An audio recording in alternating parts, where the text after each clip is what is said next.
I have never leaked a sex tape in my life. It has never been a leak. It has always been a deal and a partnership between Kris Jenner and Kim and me. His claim that I had a plan with my mother and others to release a sex tape and file a fake lawsuit against the porn company to create buzz is a lie. Two completely opposite stories from two people who were in the same room when that tape was made. And for nearly 20 years, the public had to just pick a side and guess which version was real. But now, thanks to a judge in Los Angeles who refused to keep the receipts sealed, we might finally be looking at the answer.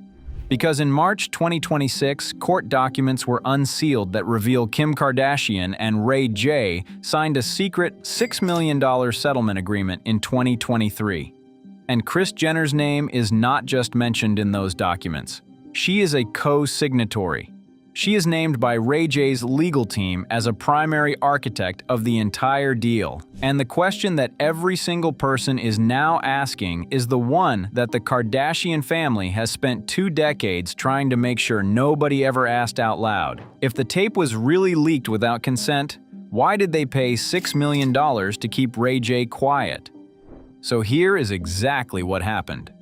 On March 27, 2026, a Los Angeles Superior Court judge denied a motion filed by Kim Kardashian and Kris Jenner to keep a 2023 settlement agreement under seal. The documents that were released show that in April 2023, Kim and Ray J signed what is called a confidential settlement agreement and mutual general release. Under the terms of that deal, Ray J received $6 million. $6 million.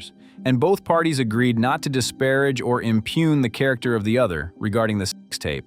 Now, $6 million is not nuisance money. That is not, we are tired of dealing with this, so here is some cash to go away money. That is shut up forever money. And the fact that Kim and Kris fought in court to keep this document sealed tells you everything you need to know about how badly they did not want the public to see those numbers. But here's where it gets really messy. Ray J's legal team is now arguing that Kim and Kris violated this exact agreement just 1 month after signing it by discussing the tape on their Hulu series, The Kardashians. His countersuit characterizes the entire original Kardashian lawsuit as a public relations charade. He is claiming that Kim and Kris have peddled a false story for 20 years, that the tape was never leaked, that it was always a coordinated business arrangement between all three of them. Now, let's go back to the very beginning because this story started long before any courtroom got involved. In 2003, Kim Kardashian and Ray J recorded 2 separate tapes together. One in Cabo, one in Santa Barbara. That part has never been disputed by either side. What has been fought over for nearly 2 decades is how those tapes ended up in the hands of Vivid Entertainment and eventually in front of millions of viewers. Kim's version, the one that has been the official narrative for 20 years, is that the tape was released without her knowledge or consent, that she was a victim of a leak, that she filed a lawsuit against Vivid Entertainment in 2007 and settled for a reported $5 million because she just wanted to move on with her life. That narrative became the origin story of the Kardashian empire. The tape made her a household name. Keeping Up with the Kardashians debuted on E! Just months later. And from there, the brand deals, the beauty lines, the billion-dollar valuation, all of it flowed from that single moment. Ray J's version is the complete opposite. He says it was never a leak, not even close. He says it was a business deal from day one. And his most explosive public statements came in 2022 during a multi-hour Instagram live session that permanently shifted the public conversation. During that live, Ray J made several specific claims. He said that Kris Jenner personally reviewed both tapes and selected the one where Kim looked the best. He said, and this is a direct quote, Kris Jenner actually looked at both sex tapes and chose the one where Kim looked the best. She sat on the floor and looked at everything. He also claimed to have original contracts and email correspondence showing that the distribution was coordinated between all parties. And in a 2022 interview with the Daily Mail, he said it plainly. I have never leaked a sex tape in my life. It has never been a leak. It has always been a deal and a partnership between Kris Jenner and Kim and me.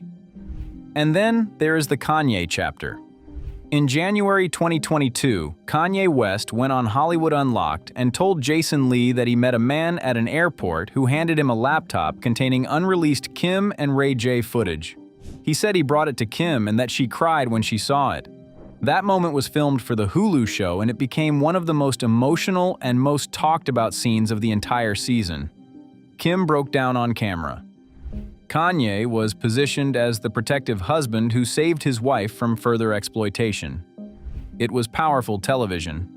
But Ray J later said that he gave the laptop voluntarily, that there was nothing scandalous on it, and that the entire scene was manufactured to generate a storyline for the show. He said the whole thing was staged, and then in 2021, Whack 100, Ray J's manager, went on the Bootleg Kev podcast and dropped a bomb of his own. He said, "We got part 2 on the laptop. Ain't never been seen. It is more graphic and better than the first one." That statement confirmed what people had long suspected, that there was more footage than the public ever knew about.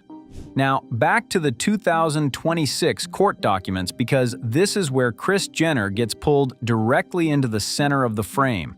Kris is named in the unsealed settlement as a co-signatory. Ray J's attorneys say she was not just aware of the arrangement, she was instrumental in designing it. And the most damaging part of their legal argument is this simple question. If the sex tape was truly released against Kim's will back in 2007, why did the Kardashian Jenner family pay Ray J $6 million in 2023 to stop talking about it?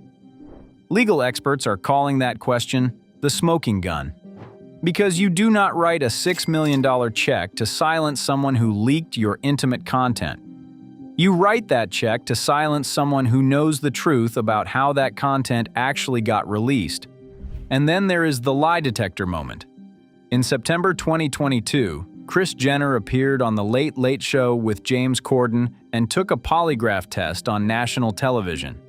The host asked her directly, "Did you help Kim release her sex tape?" Kris answered no. The polygraphist declared she was telling the truth. But immediately after that episode aired, Ray J went on Instagram Live and said the polygraph was staged for television. He claimed that Kris's actual signature appears on documents related to the distribution of the second tape, the Santa Barbara tape, the one the public has never seen.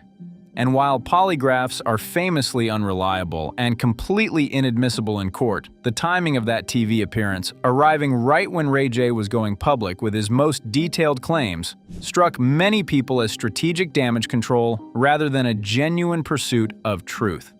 The public has been reacting to all of this, and the comments are not kind. One person wrote, "Kris Jenner has 24 hours in a day, but she uses 25 of them to plot. The devil works hard, but Kris works harder."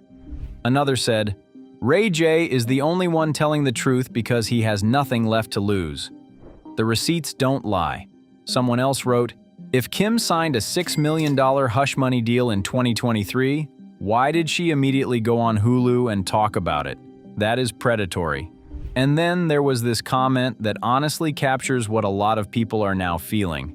At this point, the sex tape is the foundation of a billion-dollar house. Of course, they will sue to keep the blueprints secret, and the contradictions between the two versions have never been wider or more public. Kim says the tape was leaked. Ray J says it was a partnership. Kim says Kanye retrieved a laptop to protect her. Ray J says he gave it willingly. The Kardashian side maintains there is no second tape. Ray J says there were 3 tapes total, and Kris personally selected the one that made Kim look best. And now, with a $6 million sealed settlement that a judge just forced into the daylight, the foundation story of the biggest celebrity brand in the world is looking more manufactured than ever. The bigger question now is whether Kris Jenner has any legal exposure. Because if Ray J's claims are accurate, and Kris was actively involved in coordinating the release and distribution of content, that opens up one very serious set of legal questions. But if Kris did this with Kim's full knowledge, and the 2007 lawsuit against Vivid was a staged performance to create a victim narrative, that opens up an entirely different set of questions. And either way, somebody in this story has not been telling the truth for a very long time. So I want to know what you think. Do you believe Ray J, or do you believe Kim and Kris? And does the $6 million settlement change how you see the entire Kardashian origin story? Because from where I am standing, this does not feel like an old scandal resurfacing. It feels like the real story is just now being told for the first time. Drop your thoughts in the comments, and I will catch you all in the next one.